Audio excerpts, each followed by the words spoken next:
तो भाई अपनी बात चल रही थी बेसिकली सेशन टू पे। सेशन टू में अपन पढ़ने वाले हैं कैंडल स्टिक के बारे में A to Z, ठीक है। तो ये वो नॉर्मल कैंडल स्टिक के बारे में अपन नहीं पढ़ने वाले हैं जो लोग यूट्यूब पे डालते रहते हैं कि ये पैटर्न फॉलो कर लो, प्रॉफिटेबल बन जाओगे, या फिर ये पर्टिकुलर स्ट्रेटजी, ये वाला पैटर्न अगर तुम्हें तो यहाँ पे बाय करना है, वहां पे सेल करना है। वो सारी चीजें हम यहाँ पे डिस्कस नहीं करने वाले हैं। सबसे पहले मैं आपको क्लियर कर देता हूँ, ठीक है। हम जिस कैंडल स्टिक के बारे में पढ़ने वाले हैं वो होने वाला है एक चार्ट को रीड करने का स्किल, ठीक है, कि चार्ट को कैसे रीड करना है। चार्ट को रीड करने के लिए तुम्हें कैंडल स्टिक की लैंग्वेज को समझना पड़ेगा कि वाकई में जो कैंडल स्टिक होती है वो तुम्हें क्या रिप्रेजेंट करती है, उसको देख के तुम्हें क्या फील आनी चाहिए, राइट। अब सबसे पहले अपन ने ये डिस्कस किया कि फंडामेंटल एनालिसिस और टेक्निकल एनालिसिस दो चीजें होती है, उन दोनों में क्या डिफरेंस होता है। तो हमने पहले बात करी कि fundamental analysis is completely depend on, मतलब completely overall representation of company या फिर जो भी स्टॉक होता है, ठीक है, उसके बारे में जो चीजें होती है, प्रॉफिट, लॉस, एवरीथिंग, ठीक है, वो होता है फंडामेंटल एनालिसिस, जो कि लॉन्ग टर्म ओवरव्यू के लिए ज्यादा यूजफुल होता है। शॉर्ट टर्म के लिए फंडामेंटल का ज्यादा रोल नहीं है। टेक्निकल एनालिसिस के बारे में हमने देखा कि जो भी चार्ट एनालिसिस का पार्ट होता है, जितनी भी चीजें चार्ट को एनालिसिस करने के अंदर आती है, वो सारी की सारी चीजें हम टेक्निकल एनालिसिस के अंदर इंक्लूड करते हैं। और आज के बाद हम जितनी चीजें डिस्कस करने वाले हैं वो सारा का सारा टेक्निकल एनालिसिस के अंदर आता है, ठीक है। अभी एक बार मुझे चैट बॉक्स में बता दो कि ऑडियो वीडियो स्क्रीन विजिबल है, सब कुछ क्लियर है। और जितने लोग ज्वाइन हैं वो एटलीस्ट एक मैसेज कर दो, मुझे पता तो चले कौन कौन ज्वाइन है, ठीक है। अब स्टार्ट करते हैं नेक्स्ट। तो चार्टिंग प्लेटफॉर्म के बारे में मैंने ऑलरेडी लास्ट सेशन में डिस्कस किया है, ठीक है, कि ट्रेडिंग व्यू के बारे में और ट्रेडिंग व्यू को कैसे सेटअप करना है, वो सारी की सारी चीजें अपन ने डिस्कस करी थी। अब मैं आपको बताने वाला हूँ कि जब भी तुम चार्ट ओपन करते हो, ठीक है, जब भी कोई सा भी चार्ट ओपन तुम करते हो, तो चार्ट ओपन करते हो तो तुम्हें बहुत सारी कैंडल्स दिखेगी। रेड दिखेगी, ग्रीन दिखेगी, छोटी दिखेगी, बड़ी दिखेगी, ठीक है। अब उनको देख के तुम्हें क्या फील आनी चाहिए वो हम धीरे धीरे समझने वाले हैं। तो उस चीज को समझने के लिए हमें सबसे पहले एक सिंगल ग्रीन कैंडल और एक सिंगल रेड कैंडल को अच्छे से समझना पड़ेगा कि वाकई में होती क्या है एक कैंडल, ठीक है, और उसका मतलब क्या होता है। जब तक तुम एक कैंडल को नहीं समझोगे, तब तक तुम बड़ी स्क्रीन पे बहुत सारी कैंडल को एक साथ देखोगे तो तुम घबरा जाओगे, तुम्हें समझ नहीं आएगा कि वाकई में चार्ट क्या बोल रहा है। चार्ट बुलिश है या चार्ट बियरिश है, मतलब हो क्या रहा है चार्ट में। तो सबसे पहले अपन बात करते हैं एक ग्रीन कैंडल की, ठीक है। अभी तुम लोगों को ये कंफ्यूज नहीं होना है कि इतनी सारी सर ने मार्किंग कर रखी है, ठीक है। तो ये सारी मार्किंग को देख के कंफ्यूज नहीं होना है। जहां जहां मैं माउस का कर्सर ले जाता हूँ और जो चीज मैं बोलता हूँ सिर्फ उस पे फोकस करना है। सबसे पहले इस चीज पे फोकस करो, ये जो कैंडल है ये है ग्रीन कैंडल, ठीक है। ये वाली कैंडल जो है ये है रेड कैंडल। अब जो ग्रीन कैंडल है ना, ग्रीन कैंडल में पर्टिकुलरली आप सबसे ऊपर मेरा देखोगे हाई लिखा है, सबसे नीचे देखोगे लो लिखा है, ठीक है। तो ये हाई और लो क्या होता है कि जो कैंडल का अपर मोस्ट पॉइंट होता है उसको बोलते हैं हाई। तो अगर मैं बोलूं कि इस कैंडल ने इस पर्टिकुलर पॉइंट तक हाई क्रिएट किया, उसके बाद ने इस पर्टिकुलर पॉइंट तक इसने लो क्रिएट किया, ये दो चीजें होती है हाई और लो। अब ये सेम की सेम रेड कैंडल में भी होती है। जो सबसे अपर मोस्ट पॉइंट होता है उसको हाई बोलेंगे, जो सबसे लोअर मोस्ट पॉइंट है उसको लो बोलेंगे। तो ये सिंपल सी चीज हर एक कैंडल में सेम है, चाहे रेड कैंडल हो चाहे ग्रीन कैंडल हो। हर एक कैंडल का जो टॉप मोस्ट पॉइंट होता है उसको क्या बोलते हैं, हाई बोलते हैं। जो लोअर मोस्ट पॉइंट है उसको क्या बोलते हैं, लो बोलते हैं, ठीक है। अब ये सारी चीजें बेसिक बेसिक आपको अभी लग रही होगी, बट ऐसा बिल्कुल नहीं होना चाहिए कि आगे एक दो सेशन के बाद तुम इन चीजों में कंफ्यूज हो जाओ। इसलिए मैं पहले से एक बार क्लियर कर रहा हूँ। जो लोग पुराने स्टूडेंट है वो ये चीजें भी हल्के में मत लेना, वो एज अ रिवीजन इस चीज इन चीजों को यूज करना कि चलो रिवीजन हो रहा है, फास्ट फॉरवर्ड, ठीक है। दूसरी चीज अपन बात करते हैं ओपन प्राइस और क्लोज प्राइस, ये क्या चीज होती है। फॉर एग्जाम्पल एक ग्रीन कैंडल है, तो ग्रीन कैंडल का मतलब होता है कि प्राइस ने ओपन किया है एक लो प्राइस पे, और प्राइस जब ऊपर चली गई और वहां पे वो कैंडल ने क्लोज कर दिया, यानी कि प्राइस कम कम प्राइस से ज्यादा प्राइस की ओर गई है। यानी कि समझ रहे हो, एक 100 रुपए का स्टॉक मान लो 105 रुपए का हो गया, तो वहां पे क्या होगा, एक ग्रीन कैंडल की फॉर्मेशन होगी, ठीक है। जिसकी वजह से जो प्राइस का ओपन है वो हमेशा नीचे रहेगा और क्लोज हमेशा ऊपर रहेगा। अभी ओपन और क्लोज में कंफ्यूजन होगा, अभी जब रेड कैंडल के साथ कंपेयर करोगे तो समझ आएगा। फॉर एग्जाम्पल 100 रुपए पे मान लो इस वाले पर्टिकुलर पॉइंट पे 100 रुपए स्टॉक की प्राइस है। अब वो 100 रुपए की प्राइस 95 पे आके क्लोज हो जाती है, तो रेड कैंडल की फॉर्मेशन होगी, ठीक है। क्यों, क्योंकि प्राइस जब फॉल करेगी तो रेड कैंडल की फॉर्मेशन होगी, प्राइस जब राइज करेगी ऊपर जाएगी तो वो ग्रीन कैंडल की फॉर्मेशन करेगी। सिंपल अंडरस्टैंडिंग है। प्राइस जब जब ऊपर जाएगी, यानी कि जब जब इंक्रीज होगी, जब जब बढ़ेगी, तो वो ग्रीन कैंडल के फॉर्म में रिप्रेजेंट करेगी कि प्राइस बढ़ रही है। ठीक है। दूसरा पॉइंट, प्राइस अगर फॉल करती है तो रेड कैंडल की फॉर्मेशन होगी। अब बात है कि ओपन और क्लोज कहाँ होगा। तो हमेशा ध्यान रखना एक चीज, कि जो ग्रीन कैंडल होती है उसमें ओपन हमेशा नीचे होता है, क्लोज हमेशा ऊपर होता है। ठीक है। अब ये ऊपर और नीचे किस चीज का मैं बात कर रहा हूँ, मैं हमेशा बॉडी के रेस्पेक्ट में बात करूंगा। जब जब ओपन और क्लोज की बात होगी, बॉडी के रेस्पेक्ट में होगी। अब मैं बताता हूँ कि हर एक कैंडल के दो पार्ट होते हैं। ठीक है। एक होता है विक, एक होता है बॉडी। बॉडी, ये जो भरा भरा पार्ट दिख रहा है ना आपको, एकदम कलरफुल रेक्टेंगल, इसको बोलते हैं बॉडी। और जो टर्मिनल पोर्शन में आपको विक्स नजर आ रही है ना, ठीक है, ये लाइंस आपको जो नजर आ रही है ना ग्रीन कलर की, इनको बोलते हैं विक्स, अपर विक्स। और ये है लोअर विक्स। जो नीचे की तरफ है वो लोअर विक्स है, ऊपर की तरफ है वो अपर विक्स है, सिंपल। ठीक है।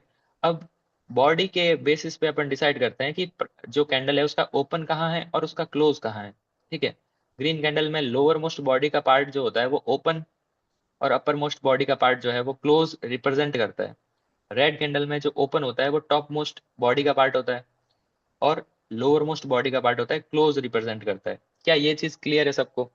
जितनी चीजें इस पर्टिकुलर डायग्राम में ड्रॉ करी गई है वो सारी की सारी चीजें समझ आई है या नहीं? एक बार जल्दी से चैट बॉक्स में टाइप करो। उसके बाद अपन आगे बढ़ते हैं एक स्टेप। ठीक है। सारी की सारी बेसिक चीजें हैं, एक बार तुम लोग रिवीजन करोगे ना इस चीज का तो और क्लियर हो जाएगी। और तुम लोग खुद से एक बार इसका डायग्राम बनाना दो तीन बार, तो तुम्हें समझ आ जाएगा। अभी हो सकता है कंफ्यूजिंग लगे कि यार क्लोज कहाँ है, ओपन कहाँ है, हाई कौन सा है, लो कौन सा है। इस डायग्राम को दो से तीन बार खुद से पेन पेन से बनाओगे ना, तो ये सारी की सारी चीजें प्रिंट हो जाएगी माइंड में। अब नेक्स्ट पॉइंट है कि रेंज क्या होता है कैंडल का। ठीक है। जब जब मैं बोलूंगा ना कि रेंज ऑफ कैंडल, रेंज का मतलब होता है टॉप मोस्ट पॉइंट से लेके लोअर मोस्ट पॉइंट के बीच की जो लेंथ। ठीक है। जो टॉप मोस्ट पॉइंट से लेके लोअर मोस्ट पॉइंट तक की जो लेंथ होती है ना, उसको बोलते हैं रेंज। ठीक है। दिस इज, अब इस ग्रीन कैंडल की रेंज को मैं अगर मार्क करूं तो यहाँ से लेके टॉप मोस्ट से लोअर मोस्ट पॉइंट तक, इसको बोलेंगे रेंज ऑफ द कैंडल। अब चाहे ग्रीन कैंडल हो चाहे रेड कैंडल हो, रेंज का मतलब सेम रहता है। ठीक है। कैंडल के कलर पे डिपेंड नहीं करता है। Full wick to wick length को ही बोलते हैं range. Next point, body of candle shows opening and closing price. Already अपन डिस्कस कर चुके हैं कि जो बॉडी होती है वो हमेशा ओपन और क्लोज को रिप्रेजेंट करती है। और wick of the candle shows high and lows of candle.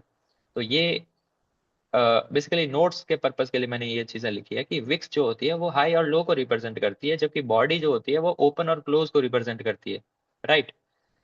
Next, ये मैंने कुछ टिप्स या फिर ट्रिक काइंड ऑफ चीज लिखी है कि हाईज एंड लोज तो हमेशा top of the week and lowest point of the week ही होंगे, चाहे कैंडल का कलर कुछ भी हो। ठीक है। कैंडल के कलर से कंफ्यूज नहीं होना है। हाईज और लोज तो हमेशा सेम रहेंगे। हाई मतलब सबसे ऊपर वाला पॉइंट, लो मतलब सबसे नीचे वाला पॉइंट। ओपनिंग एंड क्लोजिंग ऊपर है या नीचे वो डिपेंड करता है कि कैंडल का कलर कैसा है। ठीक है। तो ओपनिंग और क्लोजिंग के लिए हमेशा कैंडल का कलर मैटर करता है। फॉर एग्जाम्पल, ग्रीन जो कैंडल होती है उसमें हमेशा ओपन ऊपर होता है, सॉरी, ओपन नीचे होता है। और रेड कैंडल में हमेशा ओपन ऊपर होता है। ठीक है। तो ये चीज आप डायग्राम से देख सकते हो कि प्राइस अगर ऊपर गई है तो ओपन नीचे किया होगा, प्राइस अगर फॉल करी है तो प्राइस ने ओपन ऊपर से किया होगा। ठीक है। अब ओपन क्लोज ये सब चार्ट पे बताऊंगा, टेंशन मत लो। अभी तुम लोग डरना नहीं है कि ये सब क्या बातें हो रही है हाइपोथेटिकल, अभी चार्ट पे अपन देखेंगे सारी चीजें। तो सबसे पहले अपन अब थोड़ा और इन डेप्थ जाने वाले हैं। ठीक है। कि एग्जैक्टली कैंडल के अंदर चल क्या रहा है, ठीक है, फॉर्म कैसे हो रही है कैंडल। तो सबसे पहले ये जो मेरा कर्सर है उस पर पूरा फोकस करना है तुम लोगों को। ठीक है। तो सबसे पहले मैं यहाँ पे लिख रहा हूँ जो लोअर मोस्ट पॉइंट है बॉडी का, वहां पे मैं लिख रहा हूँ ओपन। प्राइस यहाँ पे ओपन करती है। अभी एक बार के लिए मान के चलो कि ये कैंडल नहीं है यहाँ पे। ठीक है। एक बार इमेजिन करके चलो कि ये कैंडल नहीं बनी है अभी तक। मैं सिर्फ और सिर्फ ओपन पे फोकस करवाना चाहता हूँ तुम लोगों को। अगर प्राइस यहाँ पे ओपन करती है, ठीक है, और फिर मैंने लिखा है कि प्राइस यहाँ पे ओपन करने के बाद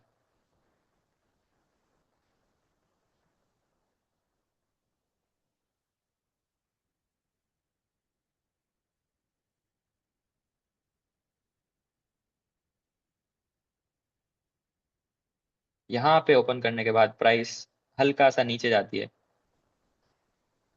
ठीक है। तो नीचे जाएगी तो क्या हुआ, यहाँ पे एक लो क्रिएट होगा।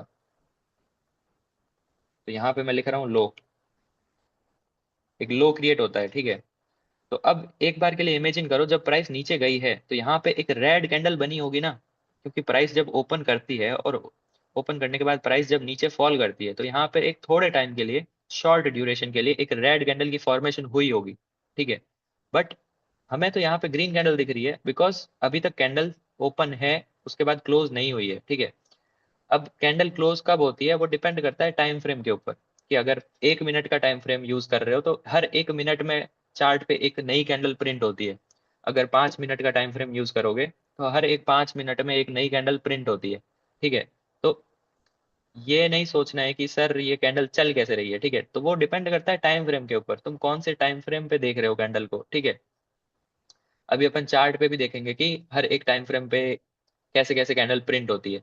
अभी के लिए मान के चलो कि ये कोई भी पर्टिकुलर 1 मिनट की कैंडल है, ठीक है। तो 1 मिनट की कैंडल यहाँ अगर ओपन हो रही है और उसके बाद नीचे जाती है तो यहाँ पे शॉर्ट ड्यूरेशन के लिए एक रेड कैंडल बनी होगी, ठीक है। फिर क्या होता है, प्राइस यहाँ पे क्लोज नहीं करती है और प्राइस यहीं से वापस ऊपर चलने लगती है, और प्राइस यहाँ तक आ जाती है। प्राइस यहाँ से फॉल करी सबसे पहले, फॉल करने के बाद यहाँ से राइज करती है और यहाँ तक आ जाती है। तो यहाँ पे क्या क्रिएट होगा, यहाँ पे एक हाई क्रिएट होगा, ये वाला जो आपको दिख रहा है ना terminal wick, this is high. अब ये हाई क्रिएट होने के बाद प्राइस जो है हल्का सा वापस फॉल करती है यहाँ तक। अब यहाँ फॉल करने के बाद इवेंचुअली क्या होता है, 1 मिनट जो है वो खत्म हो जाता है, तो प्राइस को यहीं पे क्लोज करना पड़ता है, ठीक है। अब 1 मिनट की ही कैंडल है, तो 1 मिनट जब खत्म होगा उस टाइम पे जहां पे करंट मार्केट प्राइस होगी वहीं पे कैंडल को क्लोज होना पड़ेगा, ठीक है। तो हुआ क्या, सबसे पहले यहाँ से ओपन होती है प्राइस, थोड़ा सा प्राइस फॉल करती है जिसकी वजह से यहाँ पे विक का फॉर्मेशन होता है। फिर वहां से प्राइस प्राइस ऊपर की तरफ जाती है और एक हाई को क्रिएट करती है। हाई क्रिएट करने के बाद वहीं पे क्लोज नहीं होती है, क्योंकि 1 मिनट में हो सकता है 5-7 सेकंड बचे हो। उस बचे हुए 5-7 सेकंड में क्या होता है, प्राइस हल्का सा फिर से फॉल कर जाती है और यहाँ पे एक अपर विक का फॉर्मेशन हो जाता है, ठीक है। तो ये अपर विक का फॉर्मेशन कैसे हुआ समझ आ रहा होगा, लोअर विक का फॉर्मेशन कैसे हुआ समझ आ रहा होगा, बॉडी का फॉर्मेशन कैसे हुआ ये भी समझ आ रहा होगा, ठीक है।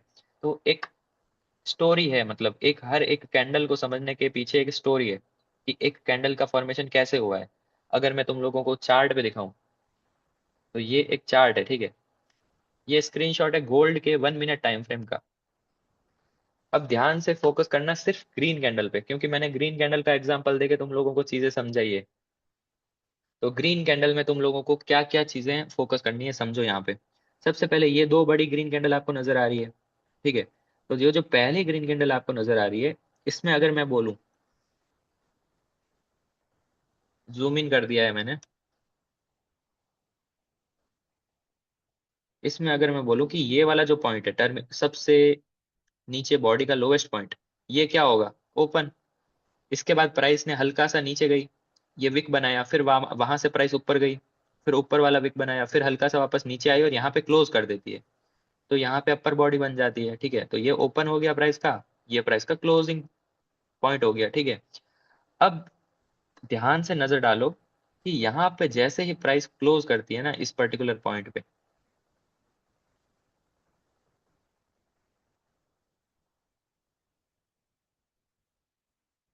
वैसे ही नेक्स्ट कैंडल जो है ना यहाँ पे ओपन करती है। समझ रहे हो, जैसे ही कोई कैंडल क्लोज होगी ना उसी के नेक्स्ट कैंडल वहीं पे ओपन होती है। अब फिर वहां से क्या होता है, प्राइस ओपन करती है, लोअर विक का फॉर्मेशन करती है, थोड़ा फॉल होता है प्राइस में, शॉर्ट पीरियड ऑफ टाइम के लिए यहाँ पे रेड कैंडल नजर आई होगी, बट इवेंचुअली प्राइस ऊपर जाती है और ऊपर जाके एक हाई क्रिएट करती है और वहीं पे क्लोज हो जाती है। तो यहाँ पे आप ध्यान से नजर डालो, आपको कोई विक नजर ही नहीं आ रही है। इसका मतलब क्या है, इसका मतलब है कि जहां पे प्राइस ने हाई क्रिएट किया है वहीं पे प्राइस ने क्लोज भी कर दिया है। तो एक तरीके से जो हाई है वही क्लोजिंग है, समझ रहे हो, जो क्लोजिंग पॉइंट है वही हाई है। हो सकता है कभी कभी आपको विक छोटा नजर आए, हो सकता है कभी कभी आपको विक बड़ा नजर आए। तो ये पूरा का पूरा डिपेंड करता है मार्केट टाइमिंग के ऊपर। ठीक है, ऐसा बिल्कुल जरूरी नहीं है कि हमेशा विक दिखे ही दिखे, हमेशा जो बॉडी है वो बड़ा दिखे ही दिखे। कभी कभी बॉडी बहुत छोटा होगा तो कभी कभी विक बहुत छोटा होगा, कभी बॉडी बड़ा होगा तो कभी विक बड़ा होगा। आगे आने वाले सेशंस में हम समझने वाले हैं कि इन सब चीजों का क्या मतलब है। बॉडी बड़ा है तो उसका क्या मतलब है, विक बड़ा है तो उसका क्या मतलब है, ठीक है। फिलहाल अपन बेसिक अंडरस्टैंडिंग ले रहे हैं कि चार्ट प्रिंट कैसे होता है, ठीक है। प्रिंटिंग जो हो रही है चार्ट की, उसकी मैकेनिक्स को समझ रहे हैं कि चार्ट प्रिंट कैसे हो रहा है, उसका क्या मतलब है, प्राइस ऊपर नीचे कैसे जा रही है। अब नेक्स्ट कैंडल इंटरेस्टिंग है, ध्यान से नोटिस करो। जहां पे ओपन नजर आ रहा है वहीं पे लगभग लगभग प्राइस का क्लोजिंग भी है। हम आइडेंटिफाई ही नहीं कर पा रहे क्योंकि इतनी नैरो बेस है, ठीक है। सो ये वाली जो आप बॉडी दिख रहे हो ना, बॉडी बॉडी पार्ट कितना नैरो पार्ट है। तो हम आइडेंटिफाई ही नहीं कर पा रहे कि इसकी ओपन और क्लोज में कितना डिफरेंस है, ठीक है।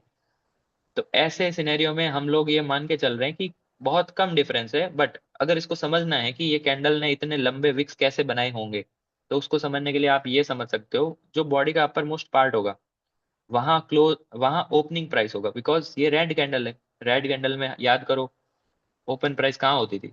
जो लोग नए हैं हो सकता है थोड़े कंफ्यूज हो जाएं, उनको मैं दिखा देता हूँ। जो रेड कैंडल होती थी अपनी, रेड कैंडल में ओपन प्राइस ऊपर होती थी, ये वाली।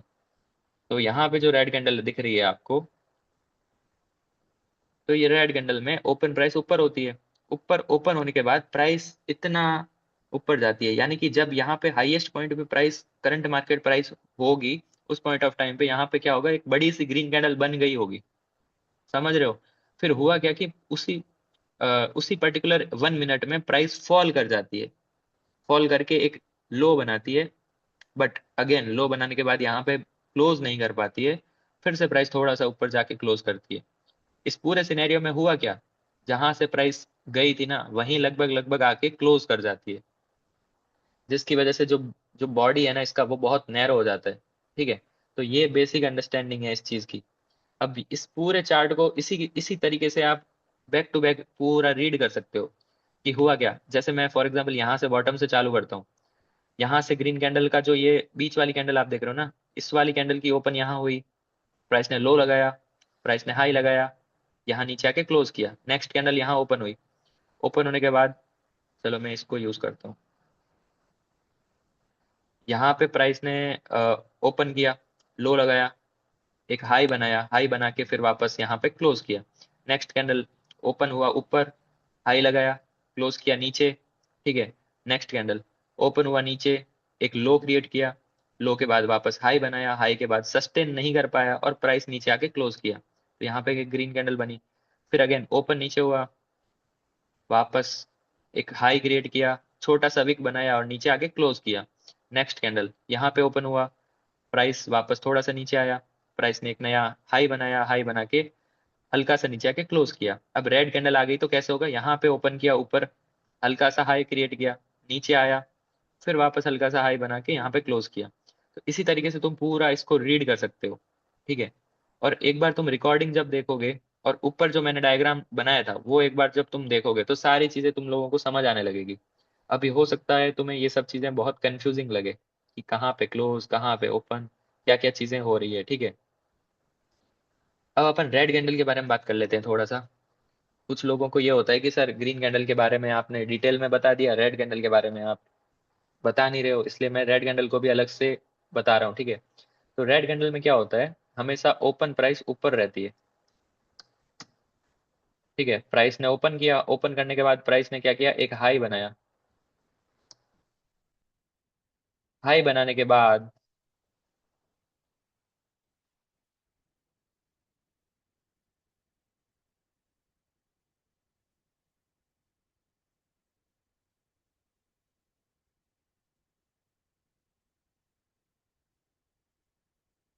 ओपन करने के बाद प्राइस ने एक हाई बनाया,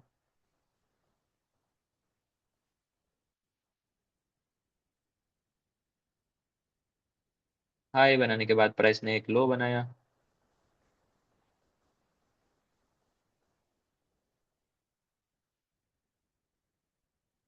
लो बनाने के बाद प्राइस ने यहाँ पे क्लोज किया।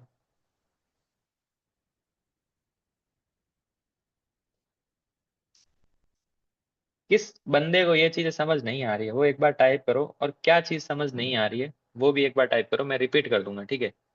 क्योंकि मेरे को लग रहा है कि एक दो जो नए लोग हैं उनको हो सकता है चीजें कंफ्यूजिंग लगे, ठीक है?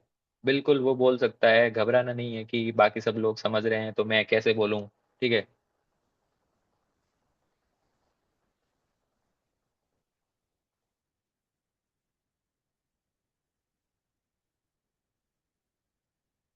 तो इस रेड कैंडल में क्या हो रहा है, यहाँ पे प्राइस ओपन हो रही है, ओपन करके एक नया हाई बनाती है, हाई बना के फिर प्राइस फॉल करती है, एक नया लो बनाती है, लो बनाने के बाद प्राइस ने विक का फॉर्मेशन कैसे किया, प्राइस हल्का सा ऊपर जाके क्लोज करती है, ठीक है? अगर प्राइस यहीं के यहीं क्लोज हो जाती तो ये विक का फॉर्मेशन नहीं होता, विक आपको दिखता ही नहीं।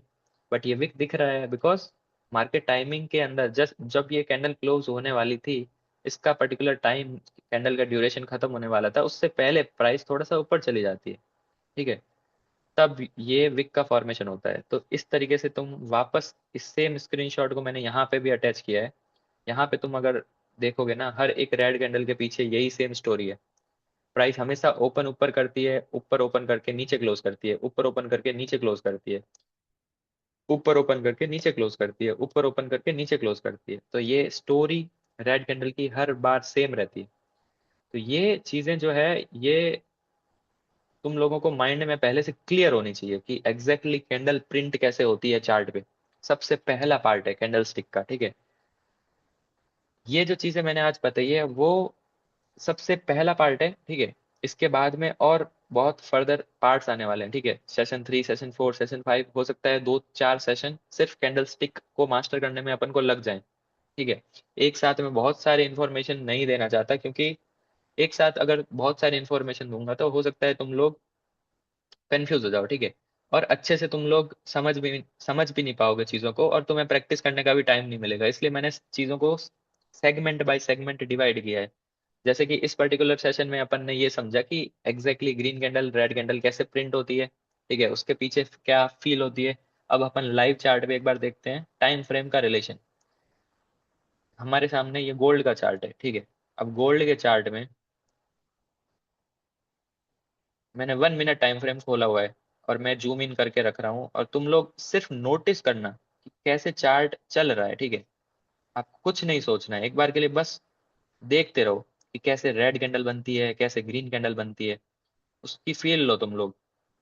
और कैसे रनिंग कैंडल जो है वो अपना कलर बदलती है, इस चीज पे फोकस करो कि कैसे एक रेड कैंडल बनने वाली ग्रीन कैंडल में कन्वर्ट हो जाती है, और ग्रीन कैंडल बनने वाली रेड कैंडल में कन्वर्ट हो जाती है। क्या ये चार्ट विजिबल है? एक बार चैट बॉक्स में कोई भी एक आध बंदा टाइप कर दो कि भाई सही दिख रहा है चार्ट।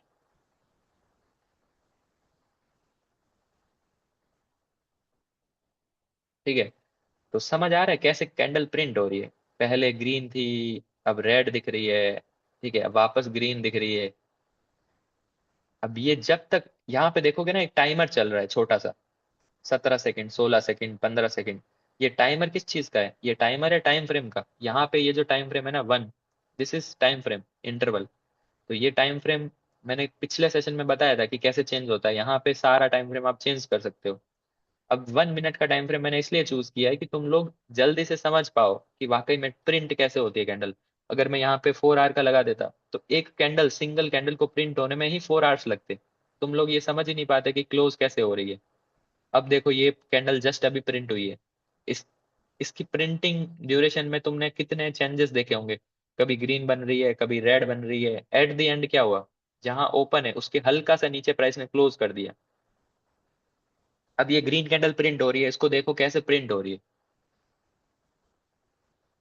जब जब प्राइस ऊपर जा रही है तो ग्रीन कैंडल बनती जा रही है, बॉडी वाला पार्ट बढ़ता जा रहा है, देखो। देखो, कंटिन्यू बॉडी पार्ट बढ़ता जा रहा है।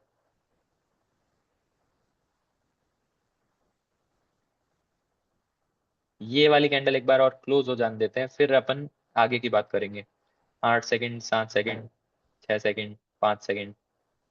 तो आज की एक्सरसाइज यही है। सेशन के बाद जो भी बिगिनर्स है वो जाना, अलग अलग टाइम फ्रेम स्विच करना, अलग अलग टाइम फ्रेम पे हर एक कैंडल का टाइमर जो होता है वो देखना कि किस वाले टाइम फ्रेम में कैसे टाइमर है, ठीक है? और कितना टाइम लग रहा है एक सिंगल कैंडल को प्रिंट होने में। तो वो आपको समझ आएगा कि भाई टाइम फ्रेम का मतलब ही ये है कि हर एक कैंडल को उतना ड्यूरेशन लगता है प्रिंट होने में। अगर मैं 1 डे का टाइम फ्रेम लगाऊंगा ना, तो वहां पे एक कैंडल को 1 दिन लगता है प्रिंट होने में। फॉर एग्जाम्पल, अगर मैं बोलूं 1 डे, ठीक है। अब यहाँ पे हर एक कैंडल 1 दिन वाली कैंडल है, 1 दिन लगता है पूरा एक कैंडल को क्लोज होने में, ठीक है। अभी चार्ट की मार्किंग्स पे नहीं जाना है आप लोगों को, आपको फोकस करना है कि एक जो कैंडल आपको दिख रही है ना, हर एक कैंडल पूरा 1 दिन का समय लेती है प्रिंट होने में। यहाँ पे टाइमर देखो आप, 4 घंटे और 38 मिनट के बाद ये वाली कैंडल क्लोज होगी, ठीक है। तो ये चीज होती है टाइम फ्रेम और कैंडल का रिलेशन, ठीक है। तो हमने मोस्ट ऑफ चीजें जो आज के सेशन की थी वो हमने डिस्कस कर ली है, ठीक है। किसी को कुछ भी डाउट अगर है तो वो पूछ सकता है। आज का सेशन फिर से एक शॉर्ट सेशन रखा है, ठीक है। कुछ लोग जो बैच 1 के हैं उनको पता होगा कि अपने सेशंस 2 से ढाई घंटे के भी होते थे, 3 घंटे के भी होते थे। तो वो वाला टाइम भी आएगा, ठीक है, जब अपने लंबे लंबे सेशंस होंगे। बट अभी जस्ट स्टार्ट कर रहे हैं, तो मैं चाहता हूँ कि सब लोग same frequency, same state of mind में आ जाएं एक बार, ठीक है। उसके बाद जब मैं लंबे सेशन लूंगा तो तुम लोग हैंडल कर पाओगे, ठीक है। अभी से अगर मैं पहले ही दिन, दूसरे ही दिन अगर मैं बड़े बड़े सेशन लेने लगा, तो हो सकता है बहुत लोगों की हालत खराब हो जाए, ठीक है। तो अभी ट्राई करो, धीरे धीरे सिंक्रोनाइज करो अपने माइंड को कि कैसे क्या चल रहा है, ठीक है। कुछ लोग बहुत नए हैं, उनको कुछ भी नई चीजें पता है, उनने पहली बार ये सब चीजें सुनी होगी, तो वो भी डाइजेस्ट करने का ट्राई करें, ठीक है, कि ये सब चीजें क्या है। तो ये बेसिक्स है, ठीक है। चार्ट को तभी समझ पाओगे जब तुम कैंडल के बारे में समझोगे, ठीक है। स्टेप बाय स्टेप चीजें होती है। अभी मैं तुम लोगों को डायरेक्ट अगर जोन मार्किंग समझा दूं, फॉर एग्जांपल, तो कैसे तुम समझोगे जब तुम्हें एक कैंडल के बारे में नहीं पता। इसलिए मैंने डे 1 पे क्या आपको एक्सप्लेन किया था, try to ask right question at right time. ये चीज मैंने बताई थी, उसी का ये एग्जाम्पल है कि हर एक चीज का टाइम होता है, ठीक है। ये वाली चीज कल मैंने डिस्कस करी थी। तो आज उसी का कंटिन्यूएशन है। अपन सबसे पहला स्टेप अपना क्लियर कर चुके हैं कि एक कैंडल होती क्या है, वो कैसे प्रिंट होती है, ठीक है। उसको देख के अपन को क्या फील आनी चाहिए, सब चीज क्लियर है। चार्ट पे अपन ने एग्जांपल के साथ देख लिया कि कैसे चार्ट में प्रिंट हो रही है, टाइम फ्रेम का क्या कोरिलेशन है, कैसे टाइम फ्रेम के साथ कैंडल प्रिंटिंग डिपेंड करती है, ठीक है। सारी की सारी चीजें क्लियर है यहाँ तक। तो हम इस सेशन को यहीं पे क्लोज करेंगे। किसी को कुछ भी अगर डाउट है, वो बंदा वो बंदा चैट बॉक्स में पूछ सकता है, ठीक है। जल्दी एक बार मुझको रिस्पॉन्स दे दो, फिर मैं नेक्स्ट सेशन में क्या होने वाला है उसका शॉर्ट इंट्रो दूंगा, ठीक है।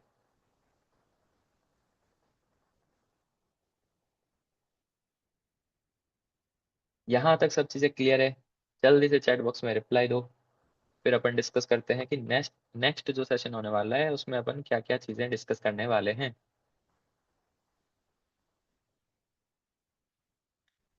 ओके, सो नेक्स्ट सेशन में अपन देखने वाले हैं कि प्राइस जो है ऊपर नीचे क्यों जा रही है।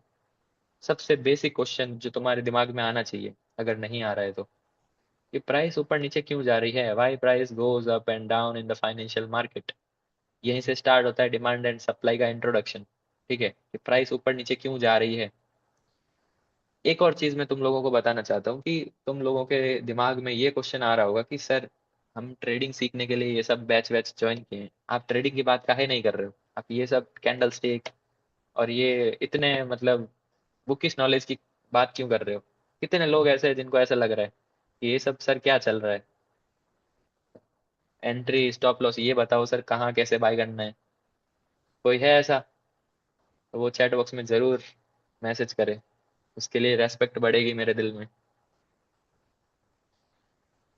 तो अगर कोई ऐसा सोच रहा है तो उसको मैं बता देता हूँ कि भाई, चीज़ों की शुरुआत यहीं से होती है, ठीक है। एक दिन हम उन सब चीज़ों की भी बात करेंगे जो अभी तुम्हारे दिमाग में चल रही है, ठीक है। उस पॉइंट ऑफ टाइम पे तुम अगर इन सारी चीज़ों को लेके डाउट में रहोगे, जो चीज़ें आज डिस्कस हो रही है, तो बहुत दिक्कत वाली बात होगी, ठीक है।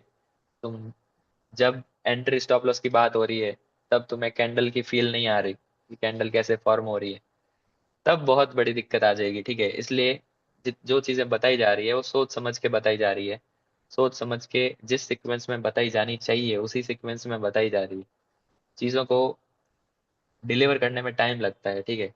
एक ही दिन में सारी की सारी चीजें मैं आपको नहीं बता सकता।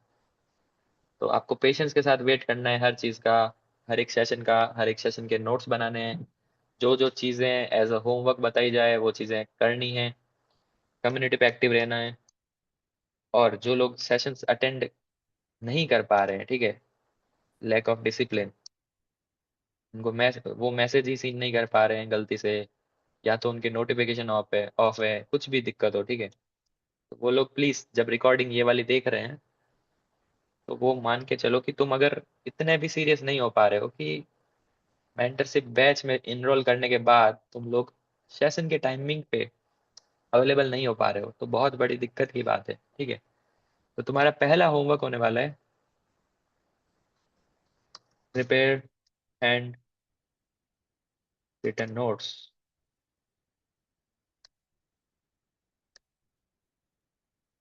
सेकंड,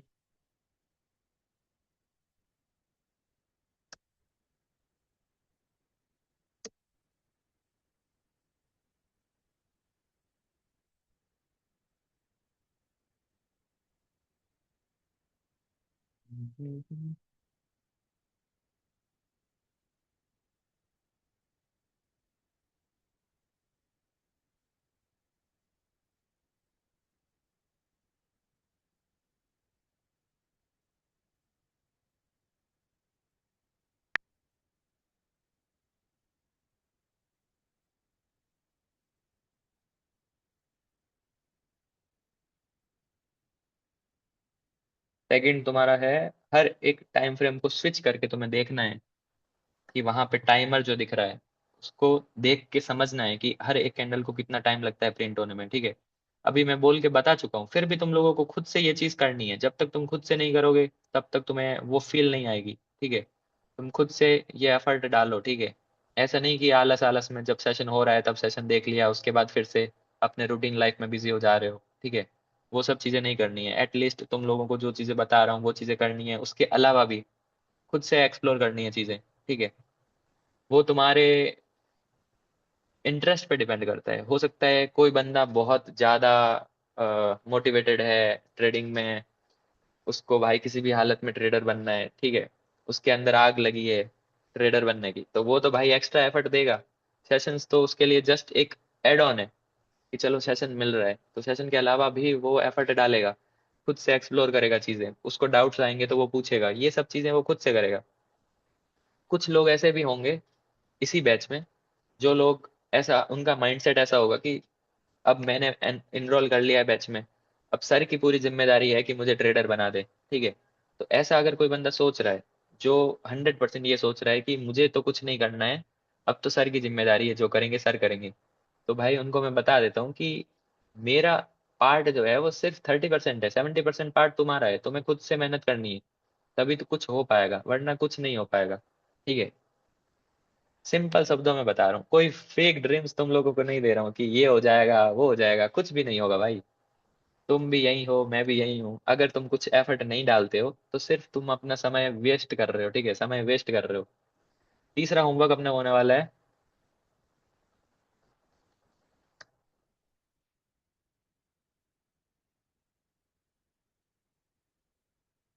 इसकी रिकॉर्डिंग जब अपलोड हो जाती है उस रिकॉर्डिंग को देखना है, ठीक है। तो रिकॉर्डिंग को देखना है, उसके नोट्स बनाने हैं, ट्रेडिंग व्यू को एक बार से सेटअप कर लेना है अगर तुम लोगों ने सेटअप अभी तक नहीं किया है, डिफरेंट टाइम फ्रेम को स्विच करके देख लेना है, ठीक है। यही है आज का शॉर्ट होमवर्क, ठीक है। अब नेक्स्ट जो सेशन होने वाला है वो काफी बड़ा सेशन हो सकता है, ठीक है। और उसमें अपन काफी सारी चीजें, बिकॉज डिमांड एंड सप्लाई को इंट्रोड्यूस करेंगे तो उसको समझने में हो सकता है अपन को 1.5 से 2 घंटा लग जाए, तो प्रिपेयर होके आना ऑलरेडी। नेक्स्ट सेशन जो है वो बड़ा होने वाला है, सबसे इम्पोर्टेंट होने वाला है, और उसमें हम चीजों चीजों को और सिंक्रोनाइज करेंगे, ठीक है। अभी तक जो चीजें पढ़ी है उनको लिंक करेंगे आपस में, ठीक है। तो that's it for the day, मिलेंगे नेक्स्ट सेशन में।